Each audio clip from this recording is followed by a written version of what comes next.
इस कहानी में हम रेगिस्तान के बीच बनी एक ऐसी जेल को देखते हैं जिसके अंदर पूरे 2 गांव बसे हुए हैं और ये इतनी बड़ी है कि कोई कैदी यहाँ से भागने के बारे में सोच भी नहीं सकता। लेकिन इस जेल के अंदर उन्हें सजा देने के लिए कोई वार्डन नहीं होता, बल्कि यहाँ पर कैदियों के 2 ग्रुप होते हैं, जिससे यहाँ जिंदा रह पाना भी एक चुनौती बन चुका है। इस जेल में ऐसे कैदियों को भेजा जाता है जो बेहद खतरनाक जुर्म करके आते हैं। अब यहाँ पर एक कंफर्ट जोन नाम की जगह होती है जिसमें आम कैदी रहते हैं। वो सब एक सोसाइटी की तरह मिलजुल कर रहते हैं जिसमें खाने पीने और दवाइयों की सुविधा भी होती है।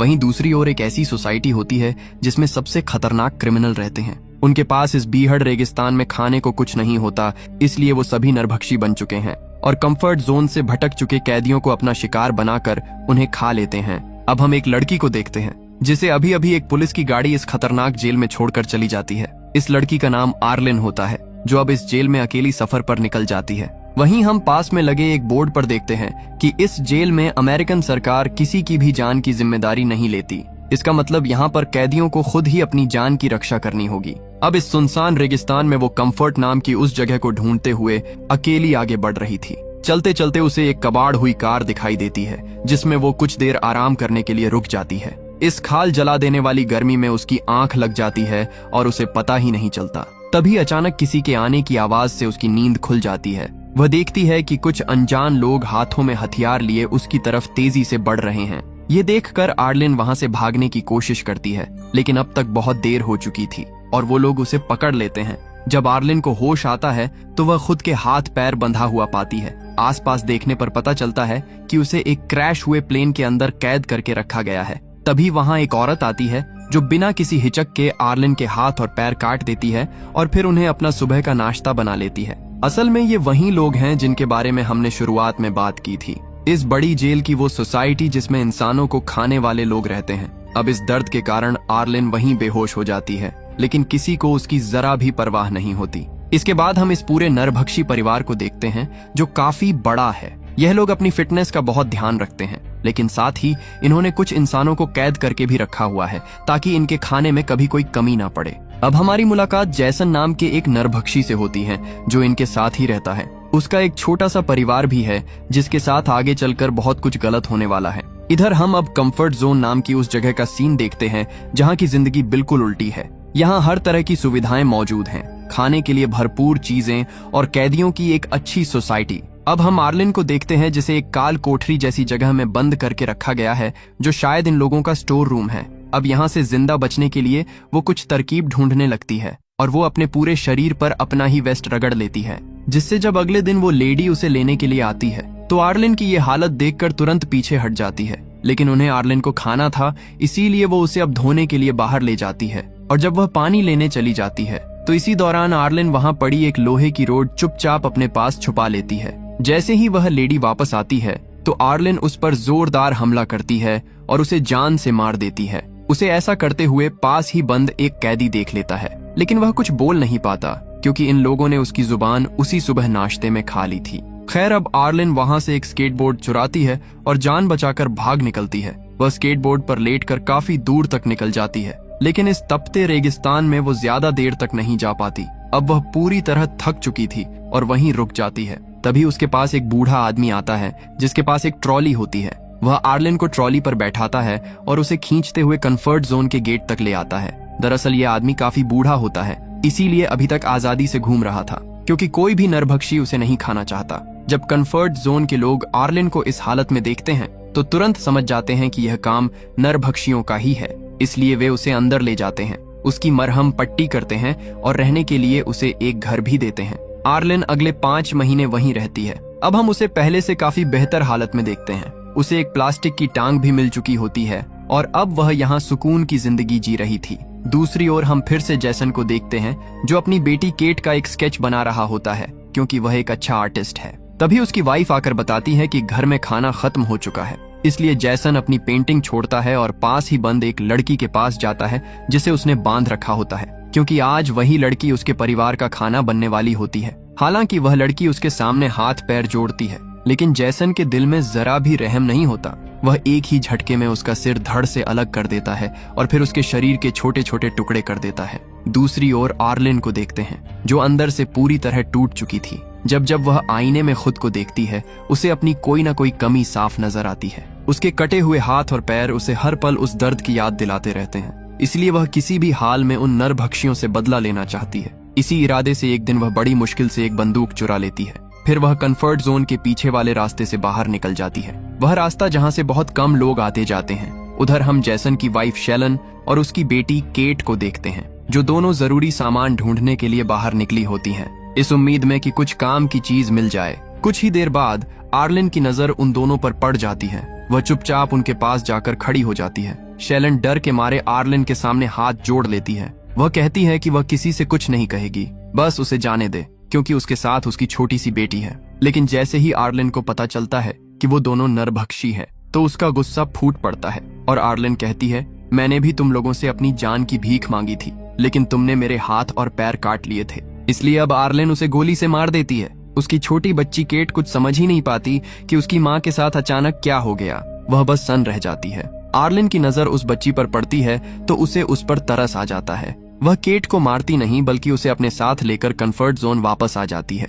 रास्ते में उन दोनों को वही बूढ़ा आदमी देख लेता है। इधर अब कैट को एक खरगोश पसंद आ जाता है, इसलिए आर्लिन उसे खरीद लेती है और फिर केट को अपने घर ले जाती है। आर्लिन का मन किसी भी हाल में उस बच्ची को चोट पहुंचाने का नहीं होता, क्योंकि वह जानती है कि इस सब में केट की कोई गलती नहीं है। दूसरी ओर काफी देर इंतजार करने के बाद जैसन घर से बाहर निकलता है, क्योंकि अभी तक उसकी वाइफ और बेटी वापस नहीं लौटी थी। वह उन्हें ढूंढता हुआ इधर उधर भटकता है। तभी उसकी नजर एक कूड़े वाली जगह पर पड़ती है, जहां उसकी पत्नी की बॉडी पड़ी होती है और कौए उसे खा रहे होते हैं। यह नजारा देखते ही जैसन समझ जाता है कि यह किसी ऐसे गिरोह का काम है जो बच्चियों की सप्लाई करता है। तभी उसकी नजर उसी बूढ़े आदमी पर पड़ती है और जैसन उसके पास जाता है।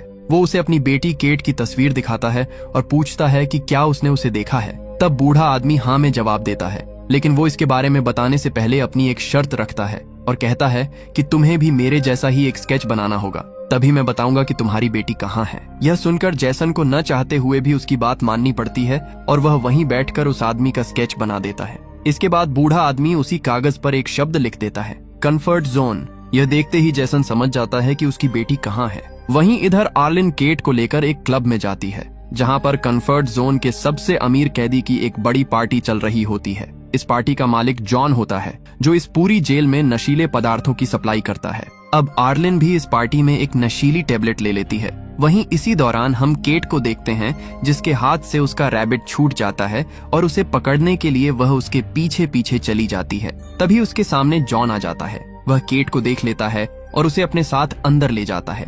दरअसल जॉन इस पूरे इलाके का लीडर भी होता है, इसीलिए वहां मौजूद कोई भी इंसान उसे रोकने की हिम्मत नहीं करता। उधर आर्लिन पर उस गोली का असर शुरू हो चुका था और उसके आसपास की दुनिया उसे बेहद खूबसूरत लगने लगती है, लेकिन फिर भी वह केट को ढूंढती रहती है। होश पूरी तरह से खो चुकी आर्लिन उसे ढूंढते हुए पार्टी से बाहर निकल जाती है। चलते चलते वह इतनी दूर निकल जाती है कि उसे खुद भी एहसास नहीं होता कि वो जोन से बाहर आ चुकी है। जब अगली सुबह उसकी आंख खुलती है तो वह देखती है कि उसके सामने जैसन खड़ा है। जैसन के हाथ में आर्लिन का आर्टिफिशियल पैर होता है, जिसके बिना वह चल भी नहीं सकती। इसी बीच जैसन उसे अपनी बेटी केट का स्केच दिखाता है और पूछता है कि क्या उसने इस बच्ची को कहीं देखा है। डर के मारे आर्लिन झूठ बोल देती है और कहती है कि नहीं, मैंने इसे कहीं नहीं देखा। वह झूठ इसलिए बोलती है क्योंकि अगर जैसन को सच्चाई पता चल गई तो वह उसे जिंदा नहीं छोड़ेगा। लेकिन जैसन को आर्लिन की जरूरत भी होती है, क्योंकि अगर कोई भी नरभक्षी कंफर्ट जोन के पास भी आता है तो उसे वहीं गोली मार दी जाती है।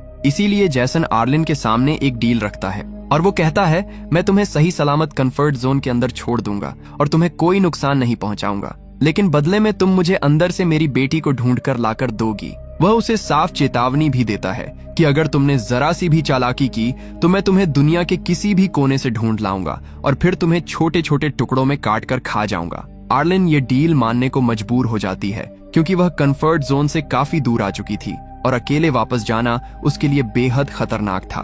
कुछ दूर आगे बढ़ने पर उनके सामने एक आदमी आता है। वह उसी नरभक्षी कम्युनिटी का हिस्सा होता है अब वो आदमी जैसन से एक सौदा करता है और कहता है कि मुझे इस लड़की का पैर काट कर दे दो और बदले में मैं तुम्हें पेट्रोल दूंगा। जैसन इसके लिए मना कर देता है क्योंकि अगर उसने ऐसा किया तो उसकी बेटी उसे कभी नहीं मिल पाएगी। जिसके बाद वो आदमी कहता है कि फिर तो मुझे जबरदस्ती इस लड़की को ही ले जाना होगा, अगर तुम रोक सकते हो तो आकर मुझसे लड़ लो। इसलिए अब जैसन बिना किसी झगड़े के आर्लिन को उस आदमी के हवाले कर देता है और उससे फ्यूल लेकर वहां से जाने लगता है। आर्लिन मदद के लिए चीखती चिल्लाती है लेकिन जैसन को कोई फर्क नहीं पड़ता, मगर जैसे ही वह आदमी पीठ घुमाता है तो जैसन पीछे से आकर उस पर चाकू से वार करता है, जिससे वह आदमी वहीं ढेर हो जाता है। इसके बाद जैसन उसका एक हाथ काट लेता है और अब ये दोनों फिर से आगे बढ़ने लगते हैं। लेकिन तभी रेगिस्तान में एक भयानक रेतीला तूफान आ जाता है, इसलिए मजबूरन दोनों एक तंबू लगाकर वहीं रुक जाते हैं। तूफान धीरे धीरे थमता है लेकिन तब तक चारों तरफ अंधेरा हो चुका था, इसीलिए दोनों वहीं रात गुजारने का फैसला करते हैं। जैसन उसी मरे हुए आदमी के हाथ को पकाकर खाता है और वहीं आर्लिन को भी देता है। दोनों के बीच लंबी बातचीत होती है, वे एक दूसरे को जानने की कोशिश करते हैं। जैसन बताता है कि जब वह 16 साल का था तो वह एक बोट के जरिए अमेरिका आया था, लेकिन बॉर्डर पर ही उसे पकड़ लिया गया क्योंकि वह गैर कानूनी तरीके से देश में घुसा था। तभी से वो इसी भयानक जेल में बंद है। वहीं आर्लिन अपनी कहानी सुनाती है। वो बताती है कि पहले वो नेशनल सिक्योरिटी एजेंसी में काम करती थी, लेकिन उसे दुश्मन देश के एक आदमी से प्यार हो गया। प्यार में अंधी होकर उसने उसे अपनी कुछ सीक्रेट इन्फॉर्मेशन दे दी। जब अमेरिकन गवर्नमेंट को इस गद्दारी के बारे में पता चला तो उसे यहाँ लाकर छोड़ दिया गया। दोनों एक दूसरे की बातें सुनते सुनते काफी करीब आ चुके थे, लेकिन तभी पीछे से एक गोली चलती है और वह गोली सीधा जैसन को लगती है और वह वहीं जमीन पर गिर पड़ता है। कुछ लोग अचानक वहां आ जाते हैं जो कंफर्ट जोन के होते हैं। वे आर्लिन को अपने साथ ले जाते हैं और उसे कंफर्ट जोन में छोड़ देते हैं, लेकिन अब आर्लिन का मन वहां बिल्कुल नहीं लगता। वह जैसन को वहीं छोड़कर आना नहीं चाहती थी, इसलिए वह एक बहुत कठिन फैसला लेती है और वापस उसी जगह जाती है जहां उसने जैसन के साथ शाम बिताई थी। वहां उसे जैसन की स्केच बुक मिलती है जिसमें उसकी बेटी केट के कई स्केच बने थे।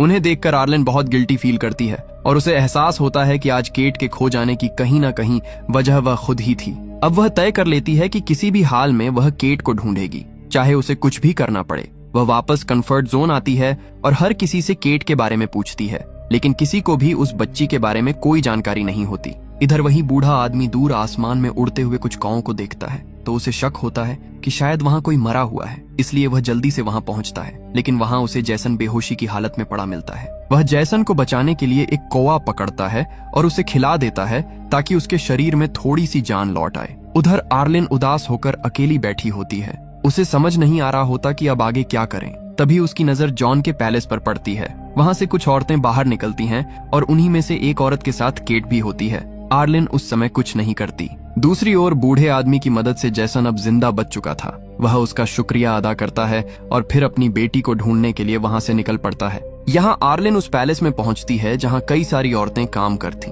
वे सभी उस पाउडर को छोटे छोटे पैकेट्स में भर रही थीं। यह सब देखकर आर्लिन उनसे गुजारिश करती है कि उसे भी यहाँ काम पर रख लिया जाए। यहीं हमें पता चलता है कि जॉन ने केट को अडॉप्ट कर लिया होता है क्योंकि उसकी अपनी कोई औलाद नहीं होती। अब वह आर्लिन को भी काम पर रख लेता है। इसके बाद एक लेडी आर्लिन को एक कमरे में ले जाती है ताकि उसे अच्छे कपड़े पहनाए जा सके। वॉशरूम जाने का बहाना बनाकर आर्लिन अंदर जाती है और अपने नकली पैर के अंदर छुपाई हुई गन निकाल लेती है। फिर वह उसी लेडी को बंदी बना लेती है और उसे अपने साथ जॉन के पास ले जाती है।